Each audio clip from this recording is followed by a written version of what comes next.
हाँ जी, तुम फोन ना कहीं नहीं उठा रहा था हमार, काट कह रहा था जी तुम।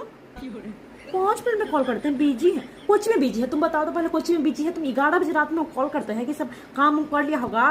काम तो इसे तू करता नहीं है बेरोजगार है तो यो हम सोचते हैं खाना ना खा के आराम कर लिया होगा तो कॉल कर रहे हैं। तुम कॉलर नहीं उठा रहे मेरा, पबजी खेल के चलते। साला तुम ना गंवार की गंवाड़े रहेगा, तुम दूर ना कुछ नहीं नाम कमा पाएगा। तुम साला बुड़बक रहेगा, तुम पगले रहेगा तुम। हम साला सोचते हैं कि दोनों अच्छा अच्छा काम करके कमाओ, माँ के बड़ा आदमी बनेंगे, मिल उल के शादी ब्याह करेंगे एक साथ। और तुम साला, तुम्हारा तो औकात नहीं है, तुम तो सोच ही नहीं सकता है दूर का। साला पबजी खेलना है, साला दुनिया कहाँ चांद पे पहुंच रहा है, तुम साला पबजी में हो रहे अटकल रे।